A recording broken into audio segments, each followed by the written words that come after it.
I am honored to greet the Peace Memorial Ceremony and to pay tribute to the victims of the atomic bombing of Hiroshima. 75 years ago, a single nuclear weapon brought unspeakable death and destruction upon this city. The effects linger to this day. The city and its people, however, have chosen not to be characterized by calamity, but instead by resilience, reconciliation, and hope. As unmatched advocates for nuclear disarmament, the Hibakush have turned their tragedy into a rallying voice for the safety and well-being of all humanity. The birth of the United Nations in the same fateful year of 1945 is forever intertwined with the deaths rained down on Hiroshima and Nagasaki. Since its earliest days and resolutions, the organization has recognized the need to totally eliminate nuclear weapons. Yet, that goal remains unachieved. 75 years is far too long not to have learned that the possession of nuclear weapons diminishes rather than reinforces its security. Today, a world without nuclear weapons seems to be slipping further from our grasp. The web of arms control, transparency, and confidence-building instruments established during the Cold War and its aftermath is fraying. Division, distrust, and the lack of dialogue threaten to return the world to unrestrained strategic nuclear competition. States possessing nuclear weapons are modernizing their arsenals and developing new and dangerous weapons and delivery systems. The risk of nuclear weapons being used intentionally, by accident, or through miscalculation is too high for such trends to continue. I repeat my call for states to return to a common vision and path leading to the total elimination of nuclear weapons. While all states can play a positive role, the countries that possess nuclear weapons have a special responsibility. They have repeatedly committed to the total elimination of nuclear weapons. Now is the time for dialogue, confidence-building measures, reductions in the size of nuclear arsenals, and utmost restraint.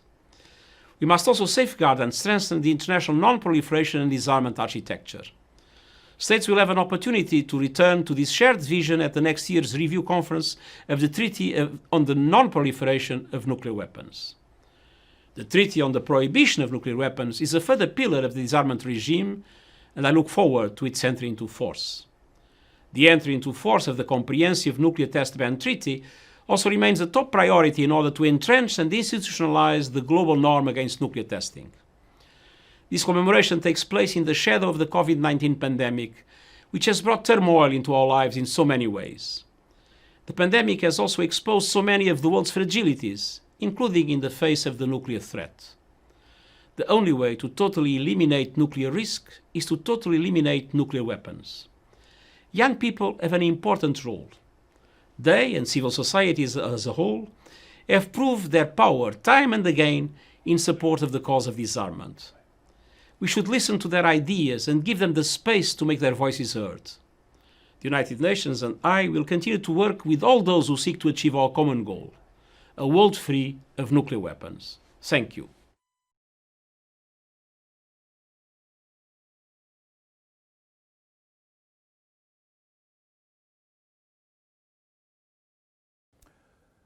For decades, the Hibakushas in Japan have reminded the international community of the threat caused by nuclear weapons. I was fortunate to have met in Hiroshima the late Keijiro Matsushima, who survived the bombing at the age of 16. His story, his pain, and the suffering of all the population of Japan have touched me deeply. As the head of the Comprehensive Nuclear Test Ban Treaty, let me say that this treaty provides a powerful tool to achieve a world free of nuclear weapons. I urge strong supporters like Japan and the international community to remain committed and optimistic. This treaty will enter into force. At the CTBTO, we stand ready to implement it. Hiroshima and Nagasaki stand for never again. And as an honorary citizen of Hiroshima and deeply committed to ending nuclear testing, I want to say how much Japan is a driving force towards a world free of nuclear weapons. The Ibakusha have taught us that passions, determination, and resolution are indispensable in our long battle towards nuclear disarmament. Ours is a mission for peace, a mission for security and prosperity. We pursue it so that what happened in Japan will never happen again.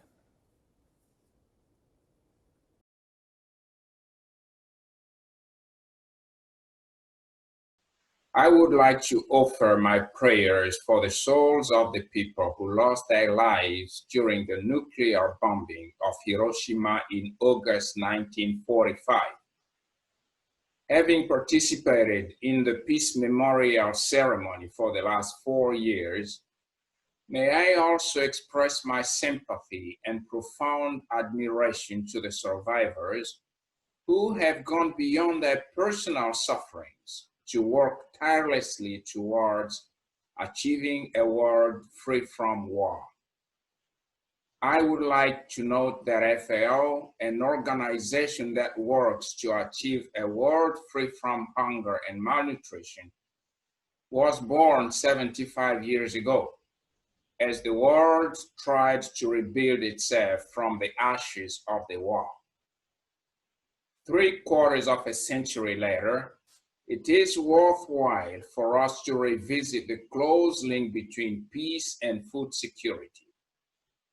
Indeed, on the one hand, by seriously disrupting the food supply chain, conflicts constitute a major cause of food insecurity and malnutrition, affecting hundreds of millions of people around the world. On the other hand, even where there is no conflict, people who have no access to food cannot enjoy real peace. And there are situations where food insecurity has resulted in social unrest and conflict. The two are intertwined. One of the most powerful messages from the Hiroshima Peace Declaration last year was that one individual may be weak, but working together, we can change the world. FAO fully supports this call for solidarity to ensure sustainable peace and food security for all. This is all the more important during this unprecedented crisis in our lifetime, where the COVID-19 pandemic may exacerbate intolerance and divisions, which could only worsen an already difficult situation and result in unnecessary additional suffering.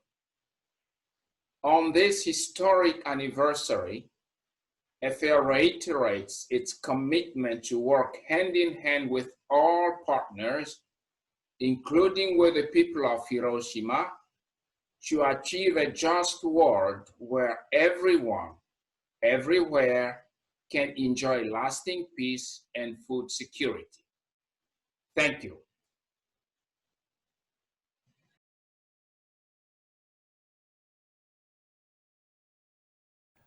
I send my greetings to participants in the 2020 Peace Memorial Ceremony in the city of Hiroshima. The thoughts of all of us at the International Atomic Energy Agency are with you as you mark the 75th anniversary of the tragic events of August 6, 1945. The IAEA helps to make it less likely that nuclear weapons will ever be used again by verifying that nuclear materials are not being diverted from peaceful purposes. This is our unique contribution to international peace and security in the 21st century. Our inspectors are on the road every day, visiting nuclear facilities throughout the world and providing detailed, objective reports on countries' nuclear activities. In this way, the IAEA brings the Treaty on the Non-Proliferation of Nuclear Weapons, the NPT, to life. We make the NPT a concrete reality rather than just letters on a page. Thanks to the impartiality of the agency's reports, countries can have confidence that other nations are not secretly building nuclear weapons. This makes it possible for countries to work together without suspicion. They do not have to rely on mere expressions of goodwill from each other. The existence of nuclear material inevitably draws malevolent interest from terrorists and other criminals. We help our 171 member states to guard against the risk of nuclear terrorism by ensuring that nuclear and other radioactive materials and the associated facilities are properly protected. Our work is vital for ensuring that the world can enjoy the benefits of peaceful nuclear science and technology to generate electricity, treat cancer, grow more food, and fight pandemics such as COVID-19, and in many other areas. Those benefits are truly enormous, and they continue to grow. Today, we remember with great sadness the destruction of Hiroshima and Nagasaki, but we look forward with confidence and hope to a future in which nuclear science and technology are used exclusively to improve the well-being and prosperity of the people of the world.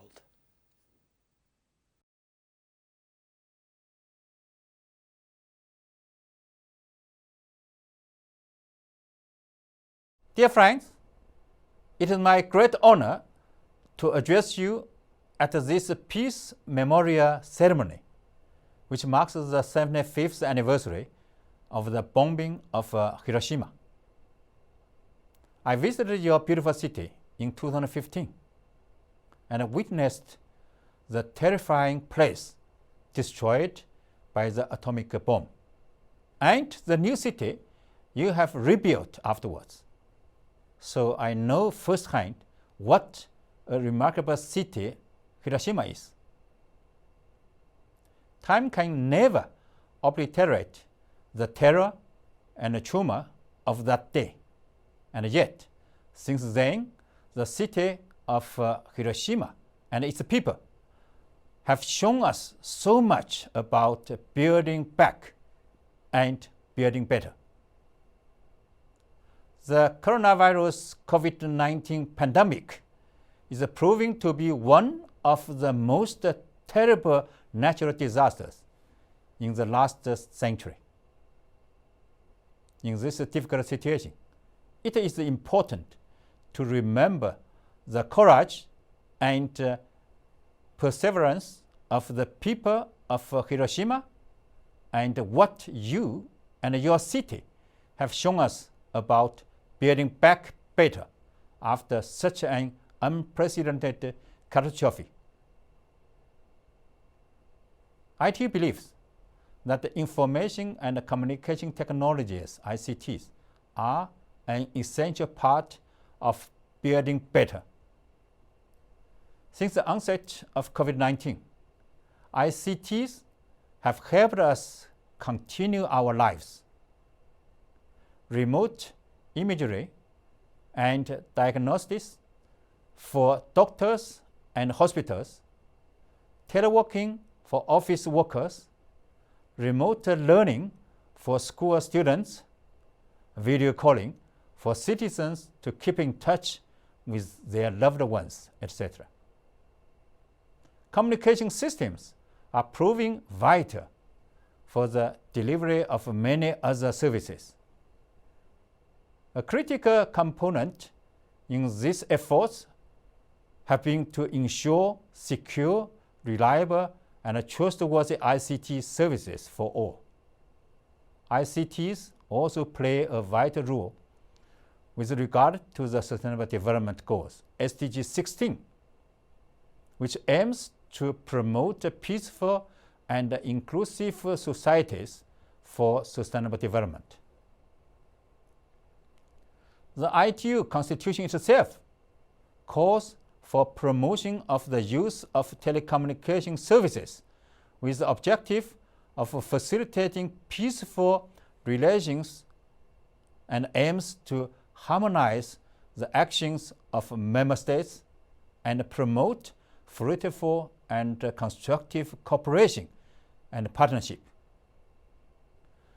The UN with its commitment agreed in Tunisia in 2005 also recognizes the potential of ICTs to promote peace and to prevent conflict. ITU is committed to connecting the world and ensuring the peaceful use of ICTs, so no future generation will ever have to go through the nuclear horror experienced by the people of Japan in 1945.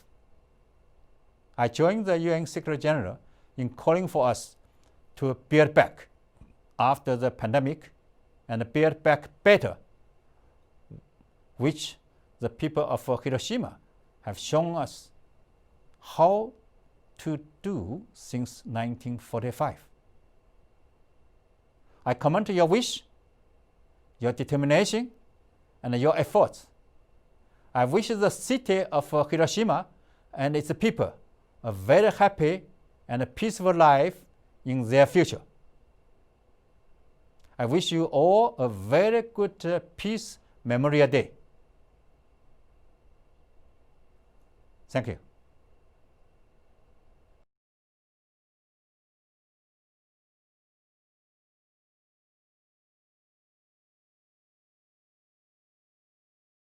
Your Excellency, Mayor Matsui Kazumi, the Mayor of the city of Hiroshima, ladies and gentlemen, distinguished guests, I am deeply honored and humbled to have this opportunity to say some words on the occasion of the 2020 edition of the Hiroshima Peace Memorial Ceremony, which marks, of course, the 75th anniversary of the atomic bombing. I regret very much that as a consequence of the COVID-19 pandemic, I'm not able to be present physically on the occasion of this ceremony, but I'm absolutely delighted that the ceremony is nevertheless taking place as one of the truly important events in the world that is held every single year. The event, of course, marks a terrible tragedy. And it reminds us of the terrible destruction that comes out of conflict and the necessity for us to establish peace in this world. It is not just a memory of destruction, however. Hiroshima stands as a symbol of hope and optimism because out of the destruction, Hiroshima and Japan have managed to construct a lasting memorial to peace and a lasting quest for peace in this world. It's 75 years that we've felt and now the loss of the lives, the innocent lives in Hiroshima as a consequence of the atomic bombing. That memory endures and stays with us, and memory is exceptionally important in establishing the need and the urgency for having peace in this world. Memory reminds us constantly of the need to strive for peace. So the memory that we honor today of the victims of the atomic bombing is also a memory which serves as a symbol of hope for our quest to establish the conditions of peace in this world. I was delighted to learn that there are many young people in Japan who are using manga and immersive virtual reality to preserve the memory of the victims of Hiroshima and the atomic bombing and to establish that lasting record of our memory to inspire us to establish the conditions of peace in the future. We have supported at the World Intellectual Property Organization the solemnity and the importance of this peace ceremony. And so I wish you all, with my deepest respect and humility, a very fine ceremony to honour the memory of the lives lost and to create the hope for peace in the future.